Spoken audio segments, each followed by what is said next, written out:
தெளிவு குருவின் திருமேனி காண்டல், தெளிவு குருவின் திருநாமம் செப்பல், தெளிவு குருவின் திருவார்த்தை கேட்டல், தெளிவு குரு உரு சிந்தித்தல் தானே.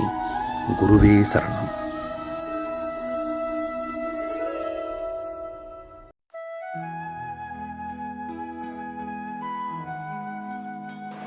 வணக்கம், நான் உங்கள் ஆத்ம நண்பன் பேசுகிறேன். பிரம்மஸ்ரீ தவத்திரு திருச்சிற்றம்பல சாது சித்தர் என்னோட குருநாதர் அவர்களுடைய மலர் பாதங்களை வணங்குறோம்.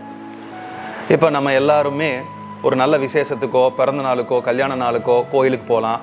நம்மளோட சோகங்களை சொல்கிறதுக்கு கோயிலுக்கு போகலாம். நம்மளோட கோரிக்கைகளை, வேண்டுதல் இதெல்லாம் நிறைவேற்றி கொடுங்க கடவுளே அப்படின்னு வேண்டுறதுக்காக கோயிலுக்கு போகலாம். இதெல்லாம் ஜென்ரலாக எல்லாரும் பண்ணக்கூடிய ஒரு பொதுவான விஷயங்கள். ஆனால் இதெல்லாம் தாண்டி கோயிலில் ஒரு பெரிய விஞ்ஞானம் ஒளிஞ்சிருக்குது. இப்போ காலகட்டங்களில் இது நிறைய பேசப்படுது, நிறையா வீடியோஸில், ஷார்ட்ஸில் எல்லாமே பேசப்படுது, நிறைய பேர்த்துக்கு ரீச் ஆயிடுச்சு. ஆனாலும் சில விஷயங்கள் நிறைய பேருக்கு தெரியாமல் இருக்கிறதுனால இந்த பதிவில் சில யோக விஞ்ஞான ரகசியங்களை நான் உங்களுக்கு சொல்லணும்னு ஆசைப்பட்றேன். முதல்ல நம்ம கோயிலுக்கு போகிறதுக்கு முன்னாடி நம்ம மனித உடலில் ஐம்புலன்கள் இருக்கும். இந்த ஐம்புலன்கள் கண்ணு, மூக்கு, வாய், காது, மனம். இந்த ஐம்புலன்களுக்கும் கோயிலில் இருக்கக்கூடிய அறிவியல் விஞ்ஞானத்துக்கு என்னங்கிற விஷயத்த நம்ம பார்த்துட்டு அதுக்கப்புறம் இன்னும் மறைந்திருக்கக்கூடிய ரகசியங்கள் எல்லாம் பார்க்கலாம். முதல்ல நம்ம கோயிலுக்குள்ளே போனோம் அப்படின்னா நம்ம அந்த கோயில் விக்கிரகத்தில் பார்த்தீங்கன்னா அபிஷேகம் பண்ணுவாங்க. பாலை ஊற்றுவாங்க, மோரை ஊற்றுவாங்க, தயிரை ஊற்றுவாங்க, மஞ்சள் போடுவாங்க, திருநீர் போடுவாங்க. ஸோ கலராக நிறைய விஷயங்கள் அந்த விக்கிரகத்து மேலே விழுகும். இப்போ நம்ம கோயிலுக்கு போன உடனே நம்ம என்ன பண்ணுவோம்னா அந்த விக்கிரகத்துக்குள்ள மேலே நடக்கக்கூடிய அபிஷேகத்து மேலே நம்ம பார்வை பார்த்துக்கிட்டே இருக்கணும். இப்போ நம்ம இப்படி இந்த பக்கம் அந்த பக்கம் திரும்பினா நம்ம அம்மாவோ அப்பாவோ என்ன சொல்லுவாங்க, அபிஷேகம் நடந்துட்டு இருக்குது, அங்கே பாரு, அந்த பக்கம் இந்த பக்கம் பார்க்காதேன்னு சொல்லுவாங்க. எதுக்கு அப்படின்னா இந்த கண்ணுங்கிற பொறி, இந்த புலன் அந்த விக்கிரகத்துக்கு மேலேயே அப்படியே இருக்கணும். இது ஒரு விதமான மயக்கம், இது ஒரு விதமான போதை. நம்மளே அறியாம நம்ம புலனை கொண்டு அந்த விக்கிரகத்து மேல வச்சு இந்த பொறிவை அங்க அரெஸ்ட் பண்ணி கைதி பண்ணக்கூடிய ஒரு அற்புதமான விஷயம். அப்ப கண்ணால நம்ம அதை பார்த்துக்கிட்டே இருப்போம். நம்ம அட்டென்ஷன் அந்த பக்கம் இந்த பக்கம் போகாது. கண்ணு போனாலே மனசு ஆட்டோமேட்டிக்கா வந்துடும் சொல்லுவாங்க. ஸோ இன்டைரக்டா மனசே உள்ள எழுத்தரலாம். அதுக்கப்புறம் கண்ணு முடிச்சுதான் ஒரு பொறி அரெஸ்ட் பண்ணிட்டோமா, அடுத்தது மூக்கு. இந்த மூக்குக்கு பொறிக்கு என்ன பண்ண போறாங்க அப்படின்னா அங்க நல்ல நறுமணம் மிக்க மலர்களாகட்டும், இல்ல தூபமாகட்டும், சாம்பிராணி புகை, இந்த மாதிரி ஒரு தெய்வீக மனம் கமலக்கூடிய விஷயம் அந்த கோயில்ல இருக்கும். அதனால உங்களோட அட்டென்ஷன் இந்த புலன்களால நுகர்ந்து வெளியே போய் டைவர்ட் ஆகிற அட்டென்ஷன் கட் ஆயிரும். அப்ப என்ன ஒரு தெய்வீகமான மனமா இருக்குது, நறுமணமா இருக்குது அப்படின்னு உங்களோட மனசு அமைதியாகக்கூடிய தன்மையை இந்த புலன் தூண்டி விட்டுரும். அப்ப ரெண்டாவது மூக்குங்கிற பொறிவை அரெஸ்ட் பண்ணியாச்சு. அடுத்தது காது. இந்த காதுக்கு அங்க பூஜை பண்ணக்கூடிய அந்த ஆச்சாரியர்களோ ஐயரோ சொல்லக்கூடிய மந்திரங்களை நம்ம காதுல கேட்க முடியும். அவங்க ஓம் பூர்வ வசுவ தத் சவிதுரண்யம் வர்கோ தேவசே தீமகி தியோ தியோன பிரச்சோதயாத் அப்படின்னு ஏதோ ஒரு மந்திரத்தை சொல்லுவாங்க. அந்த மந்திரத்துல உண்டான ஒளி அதிர்வுகள் நம்ம காது வழியா நம்ம ஹிருதயத்துக்கு போகும்போது நம்ம மனம் சாந்தமடையும், பொறுமையாகும், சில விஷயங்கள் கட்டுப்படும். இது மட்டும் இல்லாம அங்க மணி ஒளி எழுப்பிட்டே இருப்பாங்க. அதுல டிங் டிங் சொல்லும்போது ஓம் ஓம்னு ஒளி எழுப்போம். இப்ப யோக கலாச்சாரத்தில் இப்படி சொல்லப்படுது, ஓம்ங்கிற ஒளி நம்ம காது வழியா கேட்டாலோ நம்ம உச்சரிச்சாலோ நம்ம மனம் நம்மளையே அறியாம அமைதியாகக்கூடிய தன்மையில வருதுன்னு இந்த ஆல்பா ஒளி அலைகளை மூளையில அந்த அதிர்வுகளை ஏற்படுத்த முடியும் அப்படின்னு இப்ப ரீசெண்டா இந்த நவீன யோக அறிவியல், யோக விஞ்ஞானமும் ஏத்துக்குதுங்க. ஸோ இந்த காதுங்கிற பொறியும் நம்ம அரெஸ்ட் பண்ணியாச்சு. அடுத்தது வாய், ரொம்ப முக்கியமான பொறி. நம்ம கோயிலுக்குள்ள நின்றுட்டு இருந்தா கூட பக்கத்தில் இருக்கிற ஒரு பெண்கள் கிட்ட, ஆண்கள் கிட்ட பேசுற பழக்கம் நமக்கு இருக்கும். ஸோ ஆதி காலத்தில் இது என்ன பண்ணியிருந்தாங்கன்னா மந்திரங்களை அந்தந்த தெய்வங்களுக்கு முன்னாடி ஒரு மந்திரங்கள் வச்சிருந்தாங்க. இப்போ நீங்க சண்டிகேஸ்வரர் முன்னாடி போறீங்க அப்படின்னா அங்க ஒரு நூலை பிச்சு போடணும், அங்க ஒரு மந்திரம் சொல்லணும். நீங்க பைரவர் கிட்ட போனீங்கன்னா அங்க ஒரு மாதிரி வணங்கணும், அங்க ஒரு மந்திரம் சொல்லணும். விநாயகர் கிட்ட போனீங்கன்னா பாருங்க இந்த ரெண்டு இடத்துலையும் கொட்டணும், தோப்புக்கரணம் போடணும். இப்படி பாருங்க நம்ம உடம்பையும் நம்ம மனசையும் இணைக்கக்கூடிய எல்லா விஷயங்களையும் கோயில்ல வச்சிருந்தாங்க. அப்ப நம்ம மந்திரங்களை உச்சரிக்கும் போது இந்த வாய், இந்த பொறி அங்க அரெஸ்ட் ஆயிருது. பாருங்க, கண்ணு, மூக்கு, காது, வாய், இந்த 4 புலன்களை அரெஸ்ட் பண்றதுக்காக நம்மளையே அறியாம அங்க ஒரு சென்சரி லாக்க வச்சிருக்கிறாங்க. ஸோ இதெல்லாம் முடிஞ்சு நம்ம பிரசாதம் வாங்கி அதை குடிக்கும் பொழுது அந்த பிரசாதத்தில் இருக்கக்கூடிய தண்ணி, அங்கே பிரசாதம் அந்த விக்கிரகத்து மேலே இருக்கும்போது அது சில சித்தர்கள் பிரதிஷ்டை பண்ணியிருப்பாங்க. பழங்காலத்து கோயில்களில் அந்த கல்லுக்குள்ளே நிறைய பிராண பிரதிஷ்டை பண்ணியிருப்பாங்க. அப்போ தன்னுடைய சக்தியை அவங்க அதுக்கு கொடுத்துருப்பாங்க. அந்த சக்தி அந்த விக்கிரகத்தில் எப்போவுமே இருக்கும். நம்ம அங்க உள்ளுக்குள் இருக்கிறவங்க மந்திர உச்சாரணங்கள் எழுப்பும் போதும் பிரபஞ்ச சக்தியை ஆகர்ஷணம் பண்ணி வைக்கக்கூடிய தன்மை அந்த விக்கிரகங்களுக்கு இருக்கும். அந்த விக்கிரகங்கள் மேல ஊத்தக்கூடிய இந்த பொருட்களை நம்ம சாப்பிடும் போது நம்ம உடம்பும் நம்ம மனசும் நம்மளையே அறியாம சுத்தமாகக்கூடிய தன்மையில இருக்கும். இதெல்லாம் முடிச்சிருவாங்க. முடிச்சுட்டு அந்த ஐயரோ இல்லைன்னா அங்க இருக்கிற புரோகிதரோ நம்மளை என்ன சொல்லுவாரு, கொஞ்சம் செத்த உட்கார்ந்துட்டு போங்கன்னு சொல்லுவாரு. இந்த உட்கார்ந்துட்டு போறதுன்னு சொன்னது நம்ம தேங்காய் கடிச்சு திங்கிறதுக்கோ பிரசாதம் திங்கிறதுக்கோ இல்லை. அதெல்லாம் முடிச்சுட்டு வந்து அமைதியா தியானத்துல ஈடுபடணும். இந்த தியானத்துல ஈடுபடுறது எதுக்குன்னா, கண்ணு மூக்கு வாய் காது இந்த 4 புலன்களை நம்ம அரெஸ்ட் பண்ணி வச்சுட்டோம்.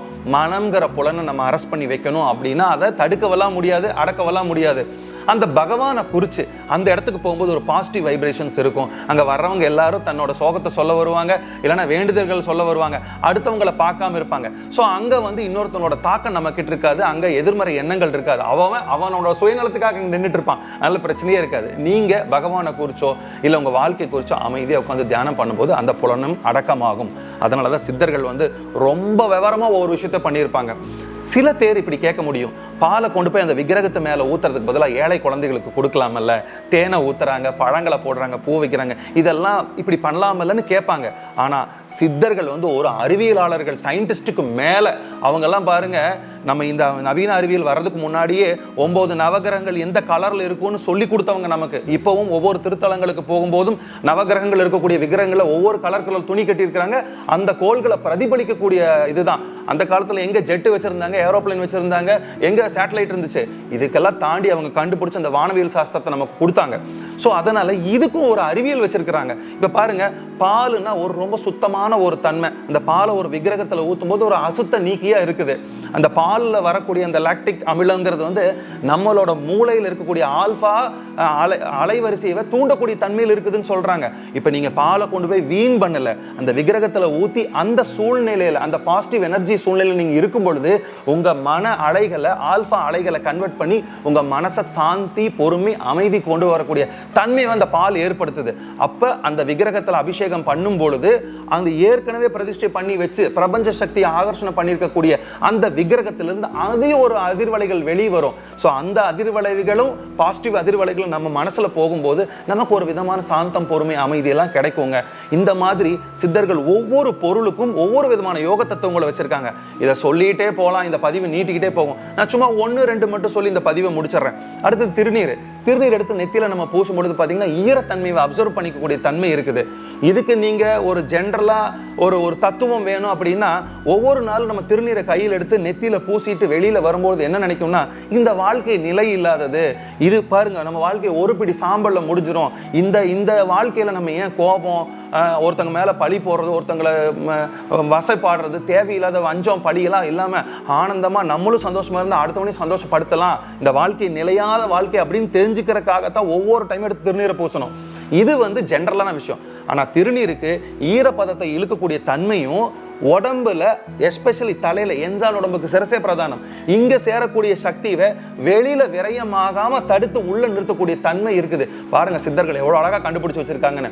இது மட்டும் இல்லைங்க, சந்தனத்தை எடுத்து நம்ம இந்த இடத்துல வைக்கும் போதும் பாருங்க, இங்க இருக்கிற பிட்யூட்டரி கிளாண்டு அது குளிர்ச்சி அடையணும், ரொம்ப அதிக வெப்பம் வந்து அதனுடைய தன்மை சுரக்கு தன்மை கெடக்கூடாதுங்கிறதுக்காக சந்தனத்தை வைக்கும் பொழுது அந்த குளிர்ச்சி தன்மை அதிகமாகும் போது இந்த நெற்றி பரப்பெல்லாம் இந்த தலைவலியெல்லாம் கம்மியாகக்கூடிய தன்மையை கொடுக்குது.